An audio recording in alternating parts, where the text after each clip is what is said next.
Bonjour, bonjour, bonjour, bienvenue. Bienvenue sur la page de Bertie le Kamit. Bravo, bravo et courage. On a 20 petites minutes. Courage, n'est-ce pas, à tous ceux-là qui se battent.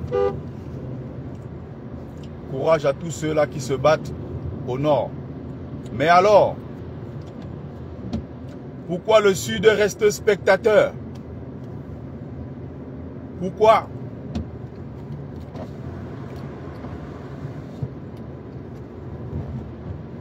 Pourquoi on a l'impression que le Cameroun est divisé en deux? Ce qui s'était passé avec nos frères anglophones est en train de se reproduire. Pendant que les anglophones se battaient, on a dit que c'était les Biafra, c'était les anglofous, c'était les gens qui réfléchissent à gauche. C'est les Bamenda. Depuis 2016, jonction de plusieurs voies sur votre trajet. Si on se battait ensemble, je pense qu'on aurait pu faire quelque chose ensemble. On aurait renversé ce régime depuis longtemps. Dans 300 mètres. Je voulais couper le GPS. Donc, si on s'était battu, on s'était mis ensemble, depuis cette période-là, peut-être qu'on aurait déjà pu libérer le Cameroun avec nos frères anglophones. Les francophones sont restés de leur côté. Les Bamileke même qui sont dans le même Grassfield et qui constituent le même peuple qui était massacré, ceux qui sont francophones, dans leur tête se disent que les anglophones ne sont pas leurs frères. Les nordistes sont restés seuls dans leur coin tranquille, sans jamais se mêler. Les Sawa sont restés dans leur coin. Les Fambeti Boulou, alors n'en parlons plus. D'ailleurs, ils ne se sentent même jamais concernés. Sauf quand il faut sortir pour défendre le pouvoir du frère du village.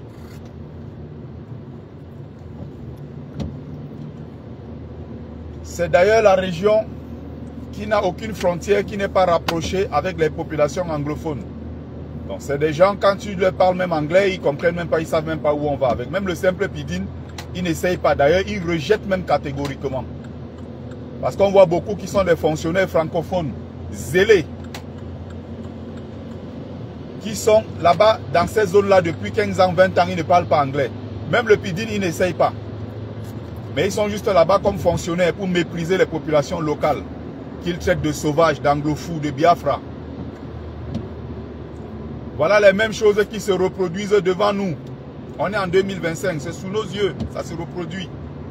2016, quand ils ont commencé, on a dit que c'était des fous. Voilà ça qui continue.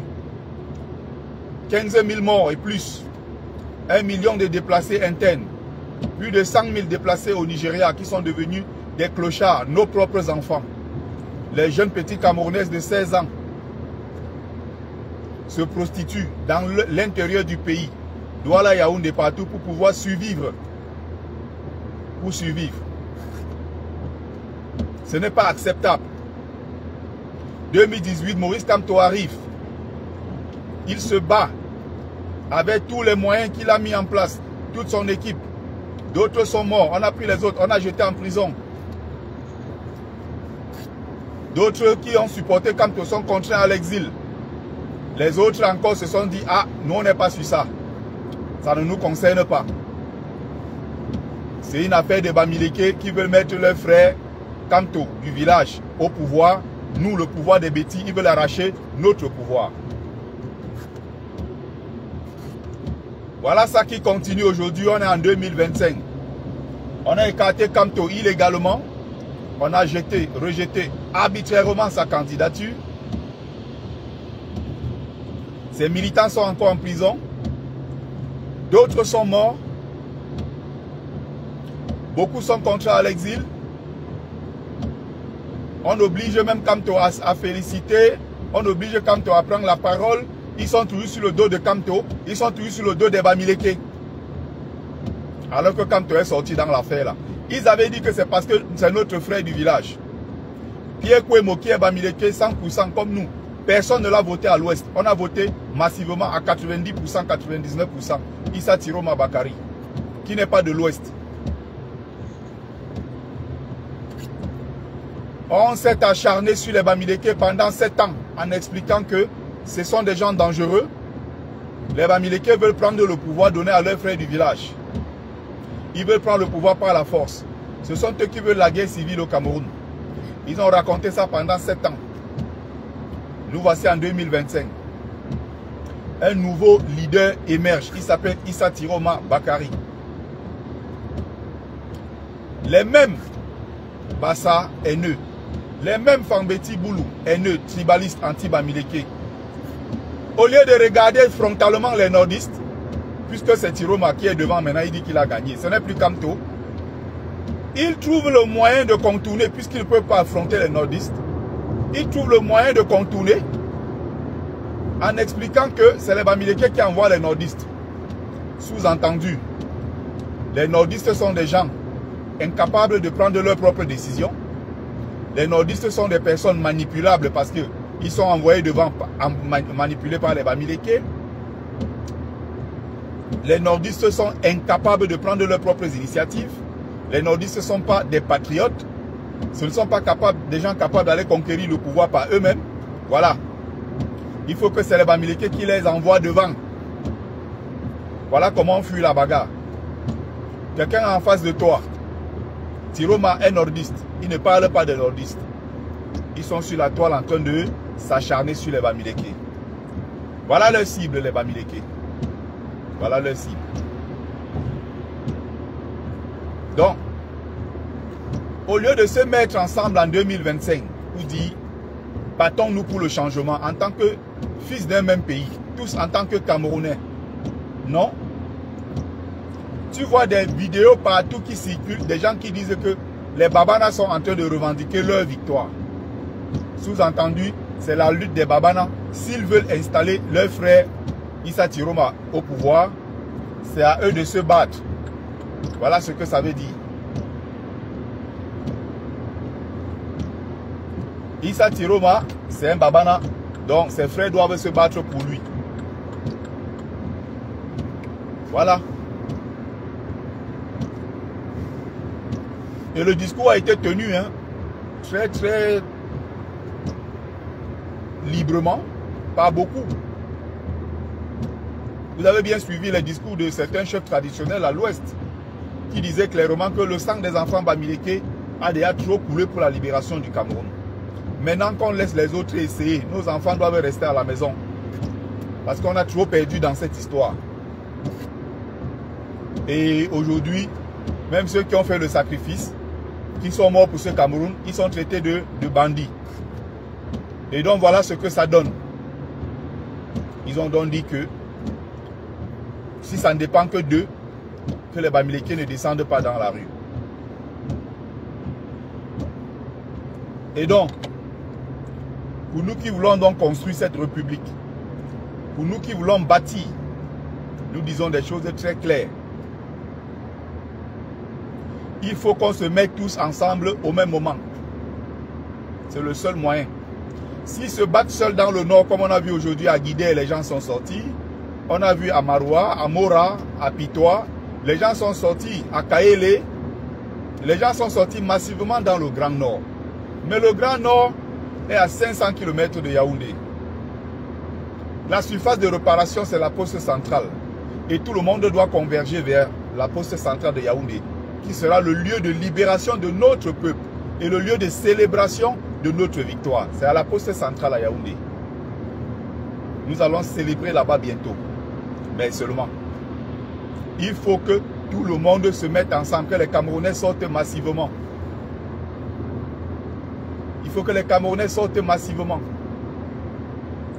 N'écoutez pas les tarés qui vous disent que les gens de la diaspora veulent vous piéger. Vous vous battez pour votre destin, pour votre avenir. Vous vous battez pour vos enfants. Vous vous battez pour un Cameroun meilleur. Vous ne vous battez pas pour ceux de la diaspora. Nous, on ne manque de rien ici.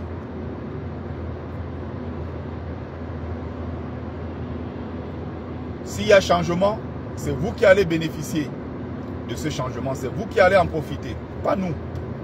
Peut-être nous indirectement. peut-être nous, juste par fierté, de se dire oui, enfin le Cameroun a été libéré. Oui, enfin le Cameroun, aujourd'hui, commence vraiment à briller. Le Cameroun sort de cette situation de marasme et dans tous les sens, hein, économique, politique, des autres l'insécurité et tout le reste. Le Cameroun sort finalement à la tête de l'eau pour se mettre sur le chemin de l'émergence. Oui. Oui. Ça va être pour nous une fierté de dire que nous avons contribué à la libération du Cameroun. Mais nous n'allons pas vivre là-bas. Donc, si la route de Nkolmeseng jusqu'à Mokolo, je ne sais pas où n'est pas goudronnée, au quotidien, je ne suis pas dans cette merde-là. La poussière de Nkolmeseng, ça ne me concerne pas. Ici, il n'y a pas de poussière. À moins que tu ailles chercher toi-même la poussière, quelque part. Voilà les routes. On route, c'est propre. Le moindre pépin, en moins de 5 minutes, tu as des policiers qui sont là, tu as les sapeurs-pompiers, tu as tout. Ils peuvent même venir par l'avion. C'est-à-dire qu'ils arrivent par les hélicoptères, ils déposent ça sur le goudron, on sauve les gens. Ce qui n'est pas le cas chez moi. Et je me bats donc pour que le Cameroun devienne comme ça. Que ce Cameroun devienne un paradis sur terre où les enfants camerounais ne vont plus quitter leur pays, être obligés d'aller mourir au désert, mourir dans la mer parce qu'ils vont en Europe.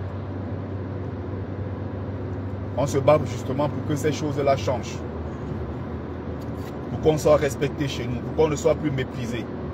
Que les Chinois n'arrivent plus, ils prennent nos terres, ils prennent même nos commerces, ils s'installent, ils vendent. Pendant que les Camerounais sont des jongleurs, en bordure de marché, ils font le jonglage. Est-ce que vous êtes en train de remarquer ça? Les Camerounais qui avaient des boutiques, au fur et à mesure, on est en train de les remplacer par des Chinois, par des Libanais. Les Camerounais, je dis bien qui avaient des boutiques, aujourd'hui se retrouvent en bordure pour faire le taclage. Le système est en train de tout faire pour empêcher les Camerounais. On donne des contrats aux Canadiens, aux Français, aux Italiens, Anglais, Chinois, aux Brésiliens, aux Turcs, à tous ceux qui arrivent au Cameroun. Mais les propres enfants camerounais sont privés de ces richesses-là. Ils en sont privés. Pourquoi? Parce qu'il y a quelqu'un qui est égoïste, méchant, criminel qui s'appelle Paul Biya, qui a décidé de tout confisquer, de tout gâter avant de partir. Ahidjo, à l'époque, avant de laisser le pouvoir, pouvait confier à l'un de ses fils. Ahidjo pouvait confier le pouvoir à l'un de ses frères du Nord. Ahidjo a dit, je laisse le pouvoir à quelqu'un du Sud, qui plus est quelqu'un qui est chrétien du Sud. Lui, Ahidjo, qui était musulman. Il est parti. Il y avait 200 à 400, près de 200 entreprises publiques et d'autres parapubliques. Des investissements. Un pays paisible qui est en train de progresser. Il y avait encore tout dans ce pays. Biya est venu, il a tout foutu en l'air. Et après 43 ans de règne, il veut nous laisser la guerre civile avant de partir. Nous allons dégager ces gens.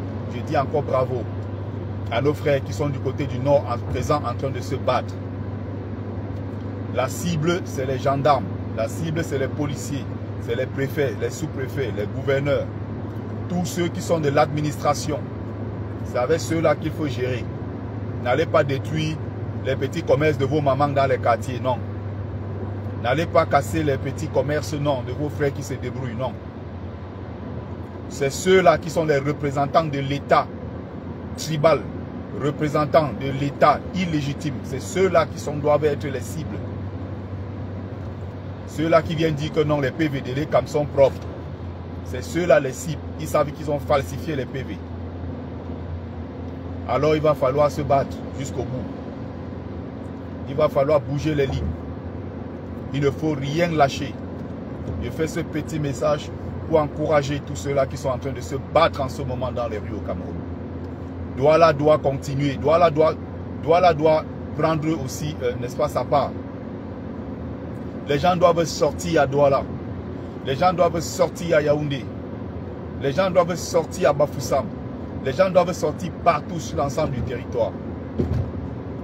Non. Ce qu'on constate, c'est quoi? Les gens sont en train de se battre au nord. On a l'impression que ça ne concerne que les nordistes. Oh non, Biya a fait fort. C'est en cela qu'on dit que Biya a détruit le Cameroun.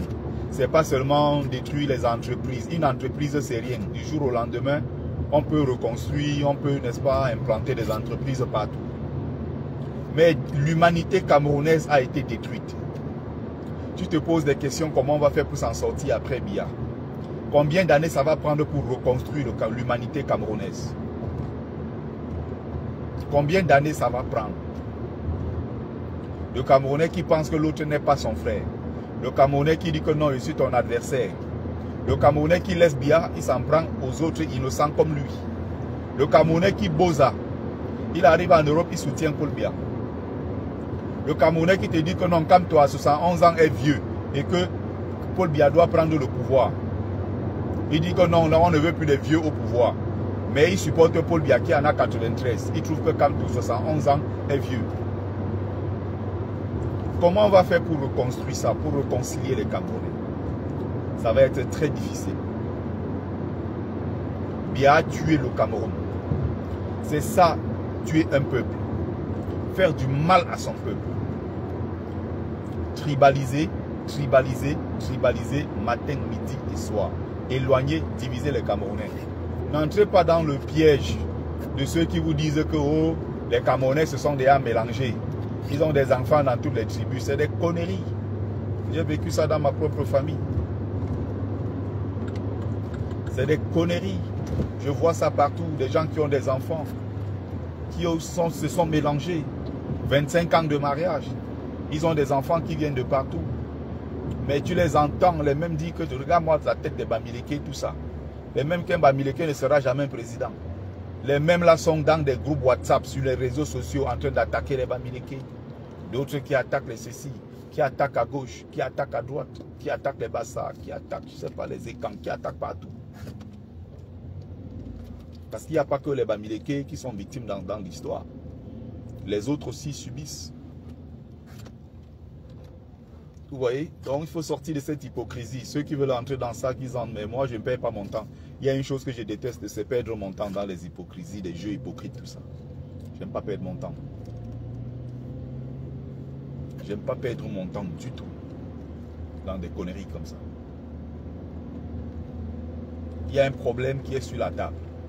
Si aujourd'hui, les autres ne se sont pas joints, n'est-ce pas, au mouvement qui est au nord, c'est qu'on a un problème, on n'arrive pas encore à faire foule ensemble en tant que peuple. Yaoundé est tranquille hein, au moment où nous sommes en train de parler. Récemment, les gens ont dit comment, on a fait les bruits par rapport à... Non, les gens du sud, hein, les gens à l'est, les gens, ils ont encore dit quoi là? Nous, les Ekans, nous, on ne veut plus de Paul Biya. Paul Biya a détruit le pays, blablabla. Au sud, Paul Biya a perdu, d'accord. Vous avez remarqué, les gens ont tout simplement voté. Certains ont voté, ils sont passés à autre chose. Depuis qu'on est en train de parler, on a l'impression que les Ekans, ce n'est pas Ekanglan là. Le Bouloulan n'est pas au Cameroun. Hein.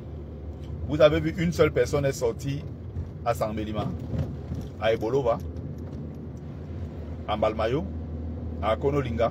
Est-ce que vous avez vu une seule personne est sortie là-bas dire que Biya doit partir? Lancer même une pierre en route. Brûler même un pneu. Rien. Personne. Ils sont dans leur coin là-bas, ils font comme s'ils ne regardent pas, comme s'ils ne voient pas ce qui se passe. Hein. Dès que vous allez entendre qu'on a annoncé la victoire frauduleuse de Paul Biya, ils vont sortir jubiler. Vous ne connaissez pas les Camerounais avec le tribalisme. Vous pouvez tourner. Qui plus est ceux-là qui ont eu le pouvoir pendant 43 ans et qui pensent qu'ils sont supérieurs aux autres tribus. Vous allez attendre longtemps. Très très longtemps. C'est une histoire qui n'est pas facile. Yaoundé à l'heure si est calme. Les gens sortent et chacun va à ses occupations. Sambelima, tous ces autres villes là, les villes jupitériennes là, les gens sont là, ils vivent comme si, voilà, tout est normal, hein, chacun fait sa vie. Hein. Ils ne sont pas là pour perdre leur temps dans les histoires. Bref, bonjour ma soeur chérie, Lydie Fouéken.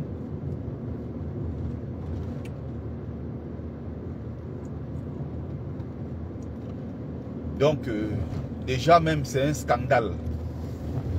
En prenant les résultats officiels, on prend Issa Tiroma qui a gagné à plus de 54%. Si on prend Paul Biya à 31%, c'est même une insulte. C'est même d'ailleurs très grave comment dans un pays pareil, quelqu'un a osé voter pour Biya? Comment au Cameroun? Il faut qu'on explique ça comment un pays dont la moyenne d'âge est 24 ans vote un président qui a 93 ans. 93 ans, voter un type comme ça. 93 ans. Non, il faut se poser les questions. C'est au-delà de la sorcellerie. Il y a des gens qui ont voté vrai. Quand les gens disent que non, au Cameroun, Biya ne gagne pas des élections, non, ce n'est pas vrai. Biya gagne. Il y a des moments où Biya a gagné vrai. En 2011, Biya avec quel adversaire? Il a gagné vrai. Même si le score est beaucoup plus augmenté, le score est soviétique, parce qu'on sait qu'il y a le bourrage des urnes et tout le reste, mais à la base, Biya gagne. Biya avec quel adversaire en 97? Quand il va aux élections en 97, Biya a quel adversaire? Biya avait quel adversaire en 2004? Aucun adversaire qui pouvait oser. Il n'y avait aucun homme politique d'envergure de l'opposition pouvant renverser Paul Biya. Donc, résultat, Biya s'est fossilisé, s'est installé, il a installé ses tentacules partout. Partout. C'est à partir maintenant de 2004-2011, il n'y avait personne. Personne. Il n'y avait personne. Donc là, maintenant, quand on voit 2018 avec l'arrivée de Kamto, oui, là, on commence à avoir un vrai opposant. Et je déplore encore jusqu'aujourd'hui la communication du MRC en 2018.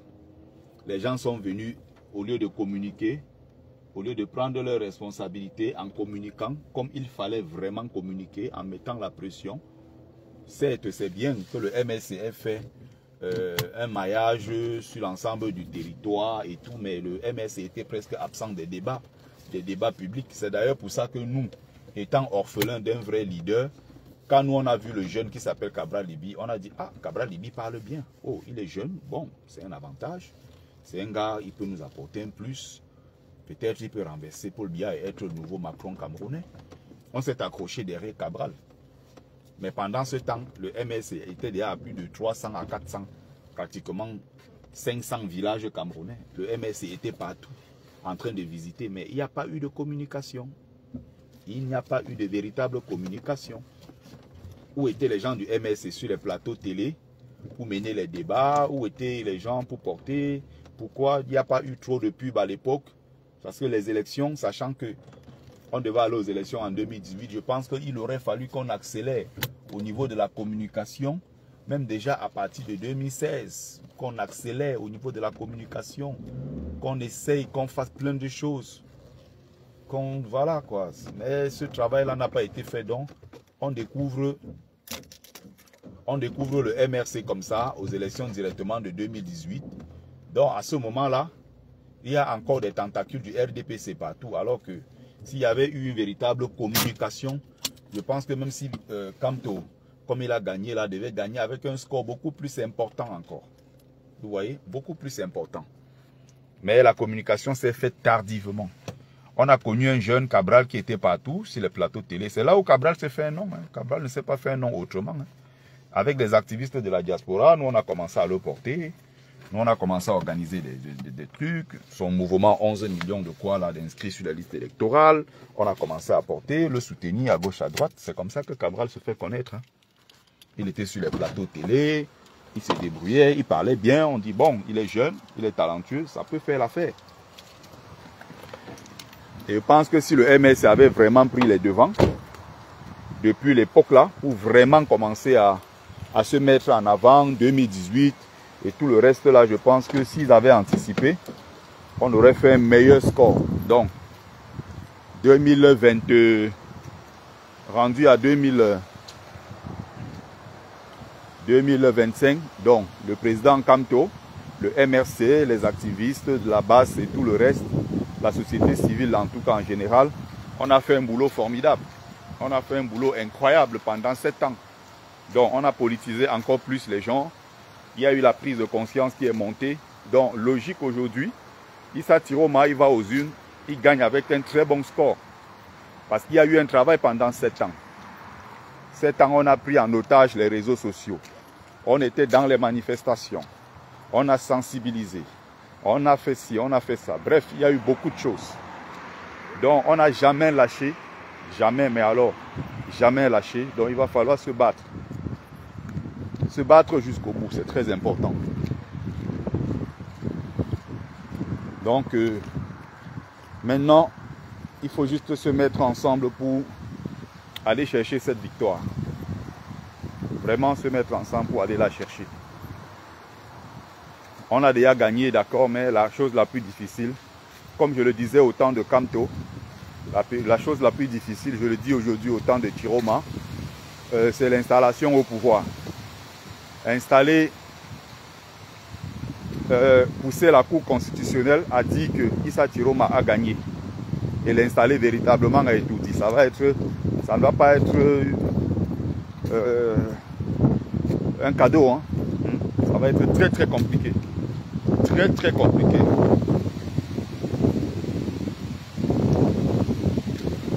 Donc ça va être très très compliqué.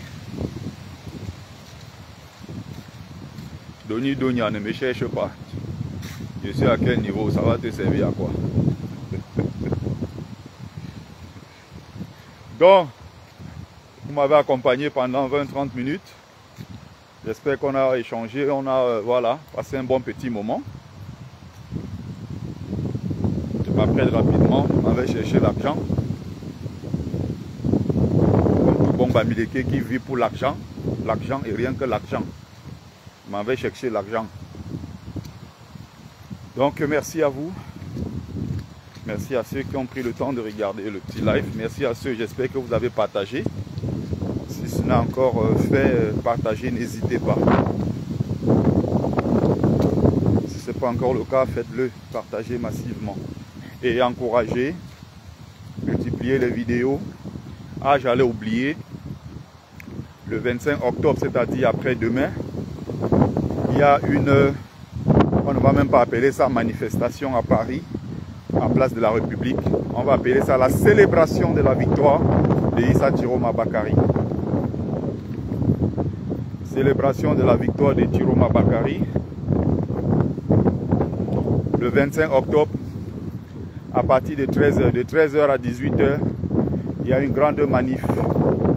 Donc soyez nombreux au rendez-vous.